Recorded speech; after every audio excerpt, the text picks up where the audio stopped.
You wouldn't survive a single night in the Ice Age. Imagine this. You open your eyes. It's cold. Not forgot to close the window cold, but minus 30 degrees. Wind that wants you dead. No house, no jacket, no phone. And the nearest supermarket is about 20,000 years away. Congratulations. You just woke up in the Ice Age. And here's the bad news. You wouldn't make it through a single night. Not because you're weak, because everything that makes you a functional modern human, hot showers, heating, food delivery, a phone in your pocket, is a crutch. Take it away, and you're just a hairless primate standing in a frozen wasteland where everything wants to eat you, freeze you, or both. Let's break down why one night, 20,000 years ago, is basically an impossible mission. Problem one, temperature. You're thinking, I'll just put something on. Except there's nothing to put on. No fabric, no store. Just your skin. And that skin evolved for the African savanna, not a tundra buried under ice sheets taller than a 20-story building. Your body loses control of its own temperature after just a couple of degrees drop. First you shiver, then your brain gets foggy. And here's the part nobody warns you about. People freezing to death often start taking their clothes off. The brain gets so confused by the cold, it convinces you you're overheating. Picture it, a stick figure human alone in the snow, peeling off their last layer of fur, because their own brain just pranked them at the worst possible moment. But that wasn't even the biggest problem, because even if you don't freeze, you almost certainly have no idea what to do about food. And this is where it gets interesting. 20,000 years ago, there's no wheat field, no cow on a farm, no agriculture at all. Humans haven't invented that yet. Everything you eat, you find, kill, or dig out of frozen ground with your bare hands. So here's a question.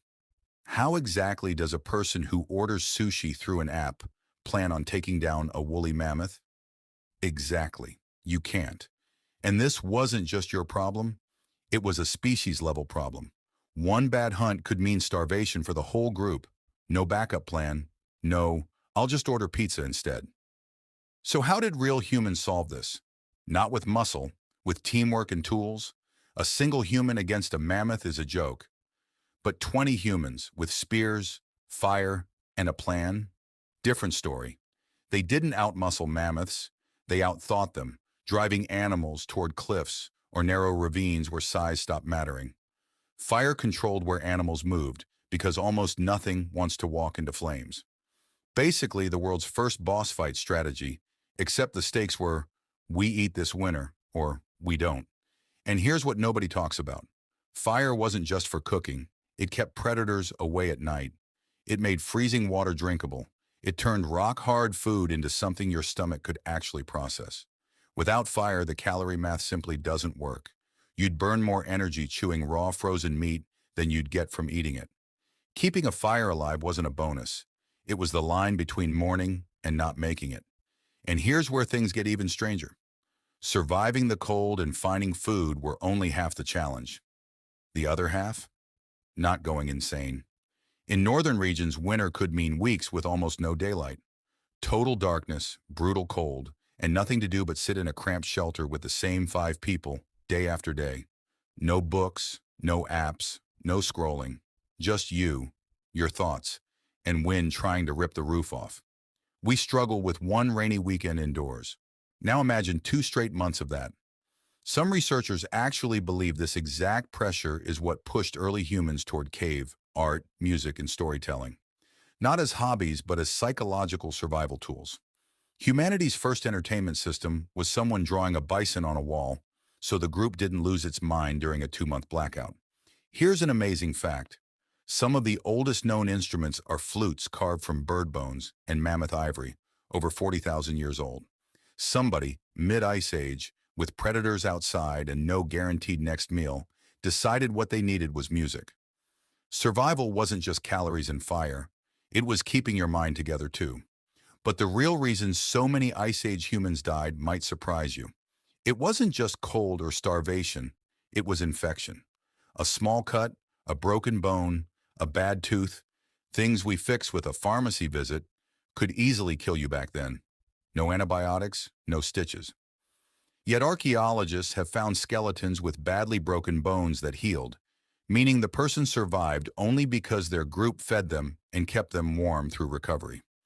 Community wasn't a nice to have, it was medicine, which flips our whole image of tough cavemen upside down. The ones who survived weren't the strongest. They were the ones with the strongest social bonds. Solo humans didn't last long, groups did. And here's what modern humans consistently get wrong. We imagine we'd thrive in a back-to-nature scenario. Reality TV loves that fantasy, but we underestimate how much invisible infrastructure keeps us alive daily. We think toughness is physical. It's not, it's knowledge. Which plants are poisonous, how to read animal tracks, how to keep a fire from dying at 3 a.m. That took generations to build. You can't download it in a weekend. Ice Age humans weren't smarter than us. They just had generations of survival data we've completely lost because we don't need it anymore. Which brings us to the real lesson here. We think of Ice Age humans as primitive, basically NPCs in the story of human progress. But flip the scenario. Drop a modern human into their world, and we're the primitive ones. Helpless, freezing, accidentally undressing because our brain glitched out. Meanwhile, they're running coordinated hunts, managing fire like engineers, making music to protect their sanity, and keeping their sick alive through nothing but teamwork. Intelligence was never about gadgets. It was about solving problems with whatever you had. And by that measure, they weren't behind us. If anything, they were sharper, because their mistakes were fatal, and ours usually aren't. So next time your thermostat takes 30 seconds too long, remember, 20,000 years ago, someone your age was keeping a fire alive through a 2-month polar night, hunting an animal the size of a school bus, and using music to hold their whole group together in the dark. You wouldn't have survived one night back then. They survived every single one.